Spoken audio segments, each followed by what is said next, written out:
wahai Juraij. Maksud tu Juraij sedang solat. Maka Juraij berkata dalam hatinya, ya Tuhanku, adakah aku perlu jawab panggilan ibuku, atau lebih baik aku meneruskan solatku? Lalu Juraij meneruskan solatnya, lalu ibunya berlalu pergi.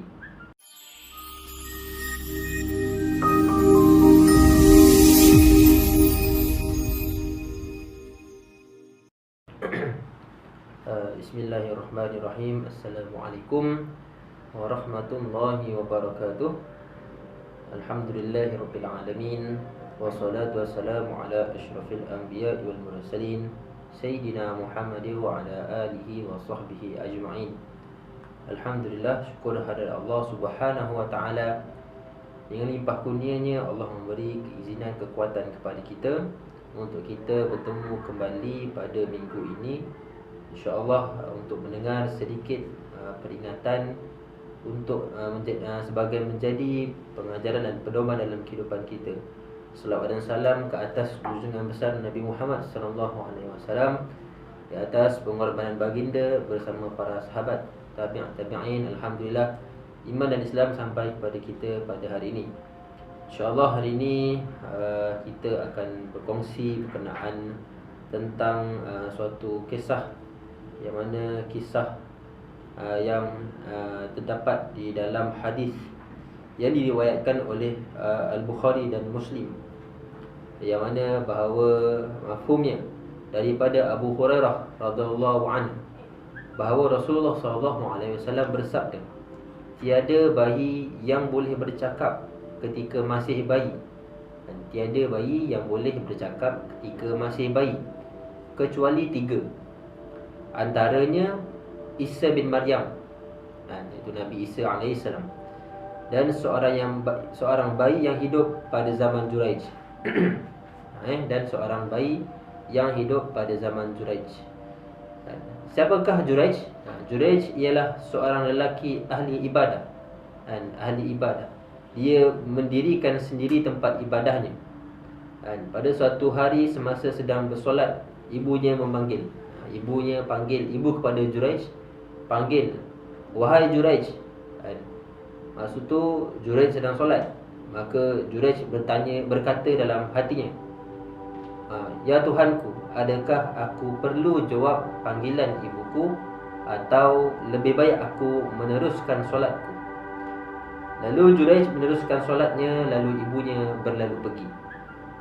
Keesokan harinya ibu Juraij datang lagi. Dan ibu Juraij datang pada ketika ia sedang menunaikan solat. Situasi yang sama pada hari sebelumnya. Si ibu memanggil, wahai Juraij.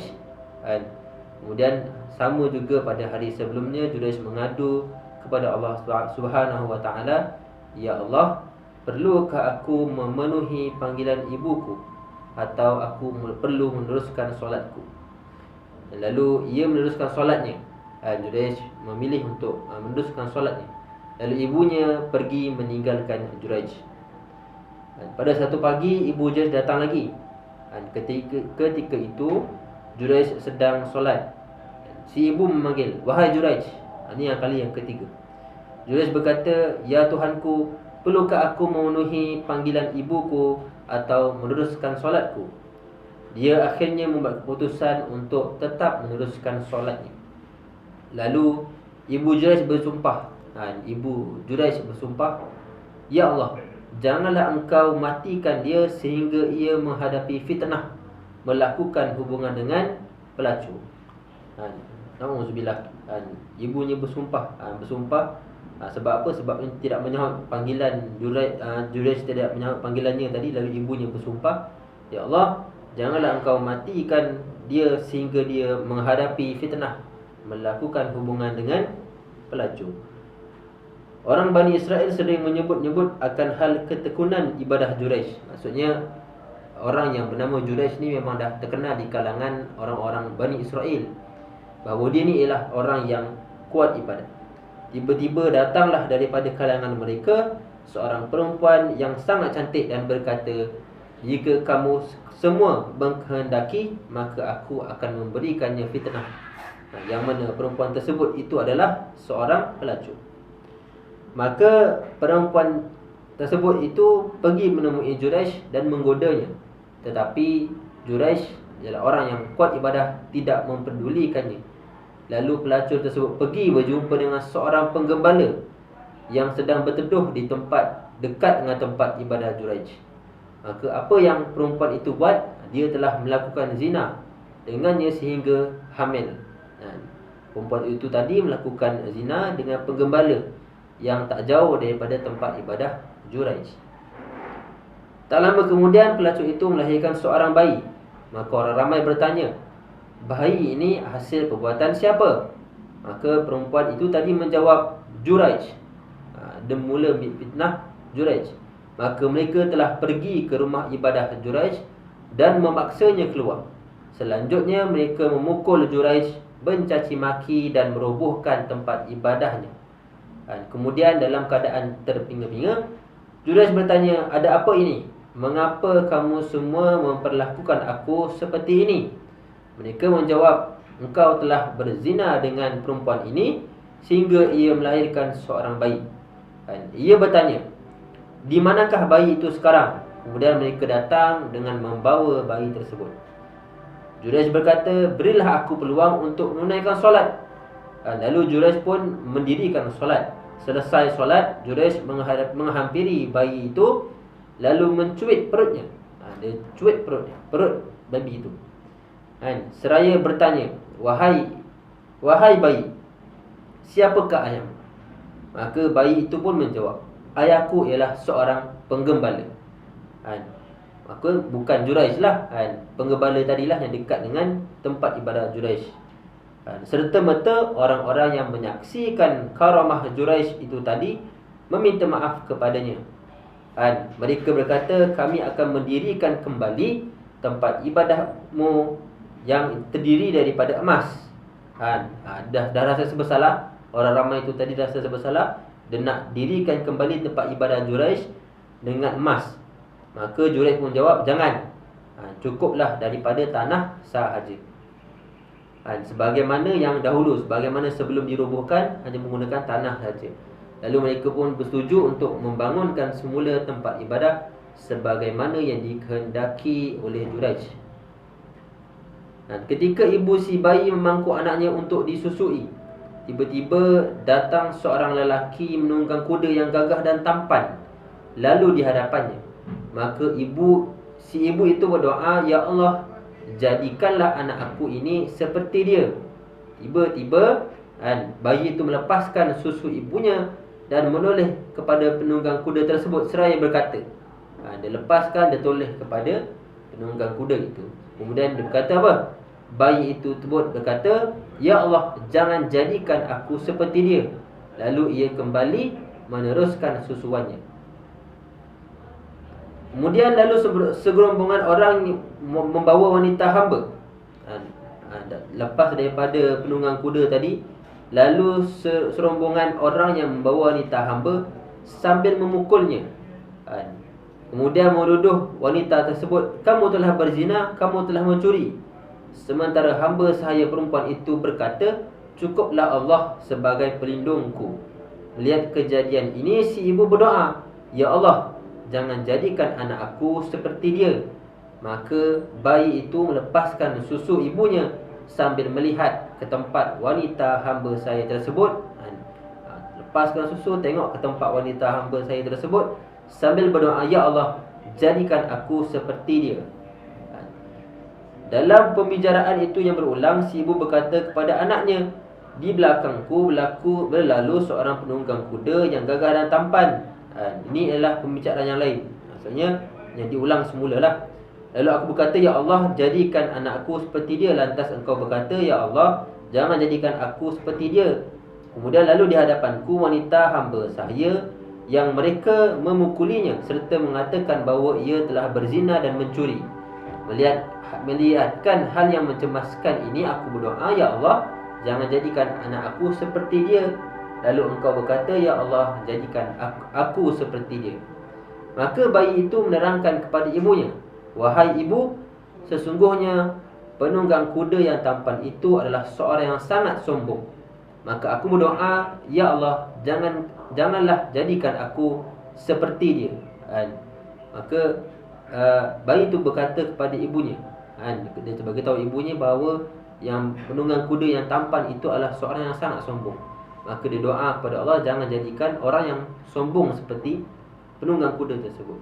Sedangkan hamba sahaya wanita itu yang dituduh oleh orang melakukan zina, padahal wanita itu tidak berzina, dia dituduh mencuri padahal wanita itu tidak mencuri. Maka aku berdoa, ya Allah, jadikan aku seperti dia. Ini ialah daripada hadis riwayat Al-Bukhari dan Muslim. Dan diceritakan berkenaan tentang 3 bayi yang boleh bercakap. Lagi seorang bayi, kalau tak salah, berada dalam kisah surah Al-Buruj, kisah di mana Ashabul Ukhdud, yang insya-Allah jika ada masa, ada kelapangan, saya akan kongsikan kepada anda semua. Apakah pengajaran yang kita boleh dapat daripada kisah ini? Kisah di mana Juraij, iaitu seorang ahli ibadah, dan bayi itu menjadi saksi bahawa Juraij telah difitnah oleh perempuan yang pelacur. Pengajaran pertama ialah kewajipan berbakti kepada kedua ibu bapa. Berbakti kepada kedua ibu bapa. Bila mak atau ayah kita panggil, maka sahutlah seruan mereka, sahutlah panggilan mereka. Terutamanya seorang ibu, kerana doa terhadap anaknya akan dikabulkan oleh Allah Ta'ala. Ini adalah kuasa doa seorang ibu. Bagi ibu-ibu, mak-mak di luar sana, banyakkanlah berdoa untuk anak. InsyaAllah akan dikabulkan oleh Allah Ta'ala. Pengajaran yang seterusnya ialah Allah akan menyelamatkan seseorang dengan ketakwaan dan kesolehannya. Ketakwaan dan kesolehan. Takwa bermaksud apa? Takut kepada Allah. Tekun dengan mendirikan ibadah, tekun dengan menunaikan solat, zikir dan seumpama ibadah-ibadah khusus yang lain. Dan Allah akan menyelamatkan seseorang dengan ketakwaan dan kesolehannya daripada apa? Daripada fitnah dunia dan seumpama dengannya. Pengajaran yang ketiga ialah jika suatu urusan perlu dilakukan serentak, hendaklah utamakan yang paling penting berbanding dengan kurang penting. Okey. Kemudian pengajaran yang lain, doa ibu bapa buat anaknya dimakbulkan oleh Allah Subhanahu wa taala. Kemudian orang yang secara tiba-tiba dilemparkan kepadanya suatu tuduhan, hendaklah segera memohonkan bantuan Allah dengan bersolat. Kan, pada zaman akhir-akhir ini, akhir zaman ni, kita ni banyak sangat dekat dengan perkara-perkara yang mendatangkan fitnah. Terutamanya kat mana? Dekat media sosial, Facebook, Twitter, Instagram dan macam-macam lagi. Lagi-lagilah zaman yang muda-muda ni, zaman anak-anak kita ni, zaman-zaman remaja-remaja kita ni, bermacam-macam apps, macam aplikasi timbul. Dengan ada TikToknya, Bigonya, macam-macam apa lagi. Jadinya nak beritahu dekat sini ialah betapa dekatnya fitnah itu dengan kehidupan kita. Tersalah sebut, kita hukum orang lain itu salah, padahal dia tak salah. Dah tersebar dengan sekelip mata sahaja. Kita ambil gambar dengan cara yang tak sepatutnya, nak menunjukkan bahawa aibnya orang itu. Padahal itu adalah salah kita. Tapi dengan tangan kita itu ialah telah menyebarkan fitnah dan aib orang lain. Nak tunjukkan betapa dekatnya fitnah akhir zamannya dengan kehidupan kita. Maka sehubungan dengan itu, hendaklah kita berusaha untuk mendapatkan seberapa banyak boleh amal-amalan, supaya Allah lindungi kita daripada fitnah-fitnah akhir zaman dan juga fitnah dunia. Okey, rasa itu sajalah setakat perkongsian pada hari ini. Moga-moga ada pengajaran yang boleh diambil, dan moga-moga kita semua berdoa agar kehidupan kita seharian dapat terhindar daripada fitnah-fitnah manusia, fitnah-fitnah akhir zaman, insya-Allah. Apa yang baik itu datang daripada Allah Ta'ala. Apa yang buruk itu atas kelemahan diri sendiri. Hakikatnya kita semua adalah datang dan kembali kepada Allah Subhanahu wa Ta'ala. Aku qauli hadza, astaghfirullahalazim li wa lakum, Wabillahi taufiq wal hidayah. Wassalamualaikum warahmatullahi wabarakatuh. Waalaikumsalam warahmatullahi wabarakatuh.